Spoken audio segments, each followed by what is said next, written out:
Hi, I'm Kevin, And I'm Amanda. and we are serving up All that jam.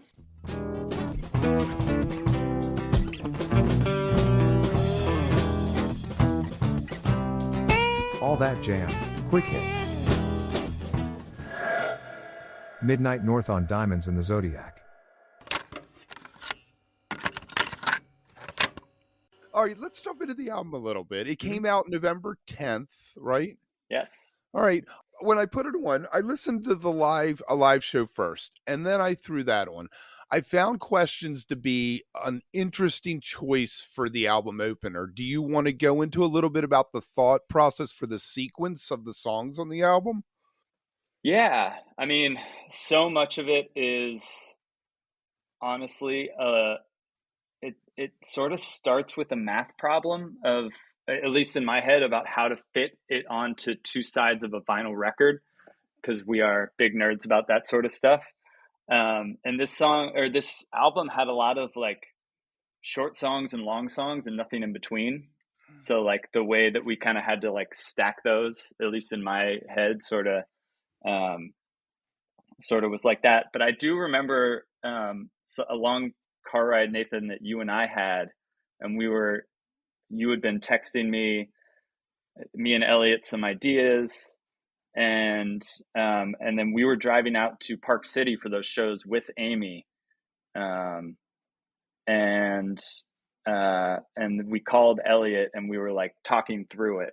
And I just remember the three of us having this conversation about the order, and I think we got really close. And then I could be wrong, but maybe it was Amy's idea to put questions first. Um, but I think you guys I, can, I think we also yeah. liked that guitar intro. I think we were feeling that, and that being kind of this cool ethereal sound that just then opened up into the rest of the record. Uh, I don't know. There was something about that got us. Very much sets the mood Yeah, for the whole exactly. album. And Yeah. I'm going to run through some of these songs in a row here, which I don't normally do, but I found it fascinating because I just listened to it, so it's fresh in my head. Then you do The Colors Are Here, which harkens more towards Questions. Then you get Back to California, which is more of a rocker, more of an upbeat thing. And I found that interesting that it took you to the third song before you tried to, get us something a little hopped up for the people. Yeah. I I think the mood we wanted to set was really from those first two, questions with that intro. And then I loved how that came out, how that song came out, and Amy really loved it, and I know Elliott, you loved it, and especially like how it kind of starts on a duet vocally. So it was a good, that felt like such a good opener. And then Elliott's song Colors is I wanted to highlight that was the first single we put out. So I think that really set a mood. And then yeah, it's just like, I think Back to California just felt like a good change of pace from there. I don't think we were thinking about it in terms of, rocker Right, versus not, right. Now there's a video for Back to California, right? Yeah, yeah. That's the Super 8 one that Yeah, Sam I made. loved it. It's very fun. It harkens back to like 70s kind of thing, you'd get. Fantastic. Now the next song is my favorite on the album, Walk the Runway. You want to talk a little bit about where Nathan, that came that's from? your song. Yeah, that's a little tune that's been kind of in my notes for years. And then I had during COVID, I believe it was during COVID, We Elliot hung was out. Elliot came to Philly. She was out east, and we started working on it, and we we Yeah. we kind of finished it up. And then Yep. we were getting the album together, and um, I'm the drummer in the group, 98% of the time, and but I love playing stringed instruments, and at the time I was singing a lot. And so, yeah, the last record I had contributed a song or two to, and this record I wanted to keep doing that, and I hope to continue to do that. So this was kind of my my one to throw in the mix, and I loved that Elliott helped me finish it up, and It's they also a all loved Midnight it. North story. Yeah, another story for the stash of songs. And when your friends tell you they love your music, it's like the greatest feeling in the world. So we Totally. recorded it. And when we recorded it, we had all these great musicians with us, Jason Crosby and I your think Brian's brother on that.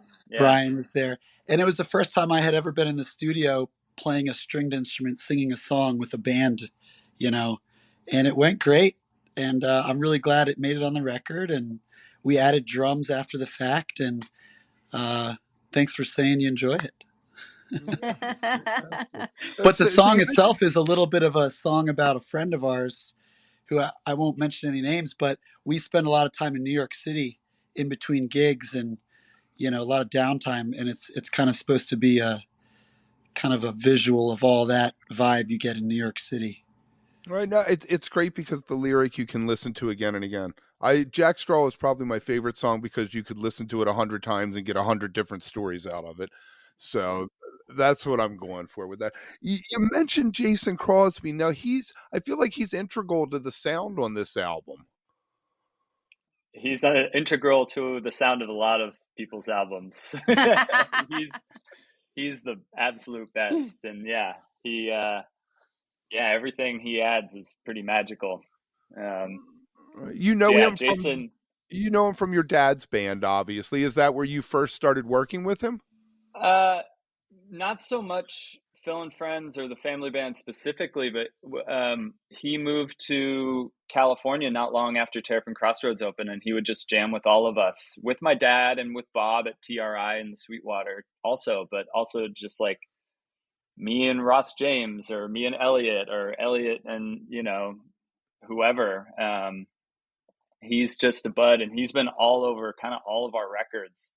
And he's played with us live plenty of times. He was at our album release show recently. I just did a show with him on Sunday, actually, and we all did a show with him on Friday. Elliott had a little solo, or not a little solo show, a big deal solo show at the Sweetwater on Fridays that Jason was on, and the three of us were all obviously all on too. But yeah, Jason, he just kind of like, he's just this magician. He just like closes his eyes. He'll have never heard the song before. He'll just like play along with it for a minute, and then he'll be like, okay, I'll do it again. And then no charts, no nothing. He'll just play beautiful, amazing stuff Right. over everything. The thing he did with his brother's Yeah, music. That's just, I love that. That is just so fantastic. it's really magical stuff. Right. Yeah, for sure. So you decided to reach deep into your Grateful Dead roots with Jupiter. Hunter lyric. Is it a lost lyric? Is that what I'm reading? I don't know if lost is the right term.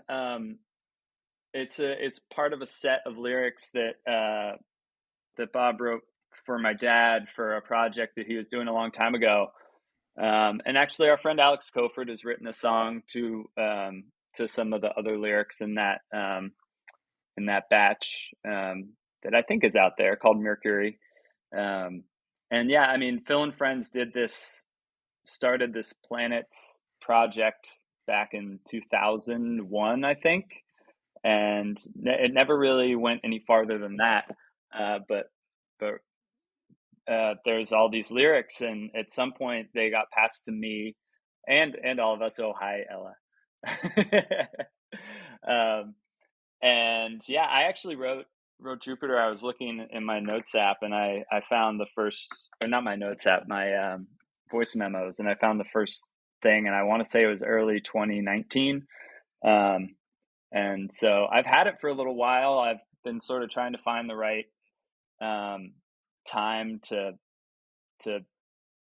unveil it, I guess, or something like that. And yeah, it seemed right to finally do something on a Midnight North studio record that involves my dad. He's been on some of our live records, but that seemed like sort of the perfect thing to have him on, and he was stoked to do it. And yeah, it came out really, really great. I love my dad and Nathan as a rhythm section too, which I know you guys have played together a decent amount, mostly before the pandemic, but also recently. And yeah, that track just came out wonderfully. And yeah, I'm stoked about all of it. And now we're playing it live, which is great. I think we And played there it you go. Are you going to do a Dark 3 or Star 4 Jupiter times now. Dark Star? Probably not, but it could be done. You never know what's going to I'm happen. trying to think of the keys. But, right. Yeah. Exactly. All right. Yeah. So let's In the Sunrise. Amy Helm contributes vocal to that. She does beautifully. Yeah. It's been we've played Amy's home base, the barn, the Levon Helm Barn Studio, several times, and we've had Amy join us in our live shows a couple of times, and there's some magic that just really happens when Amy and Graham and I get to sing together. It's like a little choir of angels happening. It's really special. So when Graham asked her to produce the record, I thought that was just the perfect fit for us. But obviously not only having her there as a producer, but asking her to contribute vocally was just part of the magic. And that one in particular, she really spiced it up and kind of gave it a little gospel element to the sound of things, and I really appreciate that. So I enjoy her work. Right, I'll say it. A lot of jam bands shouldn't be singing. You guys really nail the vocals. How much work do you guys put in to get that?